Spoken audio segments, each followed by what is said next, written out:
താരവിശേഷത്തിലേക്ക് സ്വാഗതം. ഉമ്മച്ചിക്കുട്ടിയെ പ്രണയിച്ച നായരിചക്കന്റെ കഥയും ഈ കഥയിലെ നായകനും മലയാളി മനസ്സുകൾ കീഴടക്കി കഴിഞ്ഞു. തട്ടത്തിൻമറയത്തിന്റെ വിജയാഹ്ലാദവുമായി ഇന്ന് നമ്മളോടൊപ്പം താരവിശേഷത്തിൽ നിവിൻ പോളി. സ്വാഗതം നിവിൻ. നമസ്കാരം. യെസ്, തട്ടത്തിൻമറയത്ത് പ്രണയത്തിന്റെ ഏറ്റവും പുതിയ ചലച്ചിത്ര ഭാഷയാണ് വളരെയധികം സ്വീകരിച്ചു കഴിഞ്ഞിരിക്കുന്നു മലയാളി പ്രേക്ഷകർ. നിവിൻ പോളിയുടെ കരിയർ ഗ്രാഫിൽ ഈ ചിത്രം എത്രത്തോളം വേറിട്ട് നിൽക്കുന്നു? ഞാനധികം സിനിമകളൊന്നും ചെയ്തിട്ടില്ല. എൻ്റെ 4ാമത്തെ സിനിമയാണ് തട്ടത്തിൻമറയത്ത്. അപ്പോൾ ഞാൻ ആദ്യം ചെയ്ത സിനിമയിൽ നിന്ന് വളരെ വ്യത്യസ്തമായ ഒരു ക്യാരക്ടറാണ് എനിക്ക് തട്ടത്തിൻമറയത്തിൽ കിട്ടിയത്. ആദ്യത്തിൽ ഇത്തിരി റഫ് ക്യാരക്ടറാണെങ്കിൽ ഇതിൽ വളരെ റെസ്റ്റ്ലെസ് ആയിട്ടുള്ള ഒരു ലവറിൻ്റെ ഒരു ഇമേജാണ്.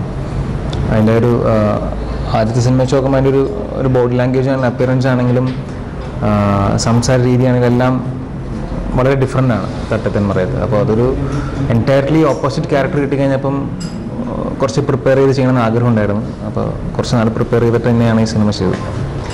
വിനീത് ശ്രീനിവാസൻ എന്ന സംവിധായകൻ ആണ് നിവിൻ പോളിയുടെ മലർവാടി ആർട്സ് ക്ലബ് തട്ടത്തിൽ 2 വിജയ ചിത്രങ്ങളിലെ സംവിധായകൻ. വിനീതുമായിട്ടൊരു പരിചയം, സൗഹൃദം, അതിൻ്റെ തുടർച്ച, അതിനെക്കുറിച്ചൊന്ന് പറയാം.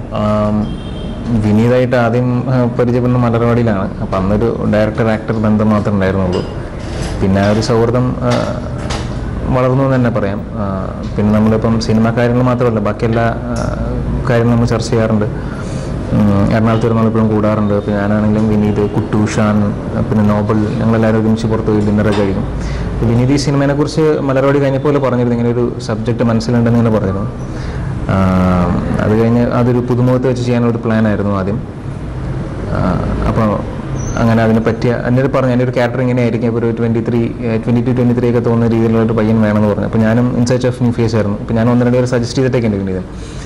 പിന്നെ ഇൻ ബിറ്റ്വീൻ ഒരു അവാർഡ് ഷോയ്ക്ക് ഒരു ക്ലീൻ ഷേവ് ലുക്കിൽ വിനീത് കണ്ടു. അപ്പം അങ്ങനെ വിനീത് ഇങ്ങനെ ചോദിച്ചു, എനിക്ക് ക്യാരക്ടർ ചെയ്യാൻ പറ്റുമെന്നില്ല. അപ്പോൾ അന്ന് ഞാൻ ഇത്തിരി ഹെവി ആയിരുന്നു, 85-86 ഒക്കെ ഉണ്ടായിരുന്നു ഞാൻ. അപ്പോൾ ഞാൻ പറഞ്ഞു, ഈ വണ്ണമൊക്കെ വെച്ചിട്ട് എനിക്ക് അറിഞ്ഞൂടാ. അപ്പോൾ വണ്ണം കുറഞ്ഞാൽ മാത്രം മതി, ബാക്കി നമുക്ക് നോക്കാമെന്ന് പറയുള്ളൂ. പിന്നെ വിനീത് കോൺഫിഡൻ്റ് ആയി മുമ്പോട്ട് നീങ്ങാം. അപ്പോൾ അങ്ങനെ ഒരു തീരുമാനത്തിലാണ് ശരിക്കും ഈ സിനിമയിലേക്ക് എത്തുന്നത്. അപ്പോൾ സൗഹൃദം സിനിമയിൽ വളരെയധികം ഗുണം ചെയ്യുന്നുണ്ട്. പ്രധാന പ്രശ്നം ഇതൊന്നുമല്ല. എടാ, ഓക്ക് ഇവനെ ഇഷ്ടമുണ്ടേ.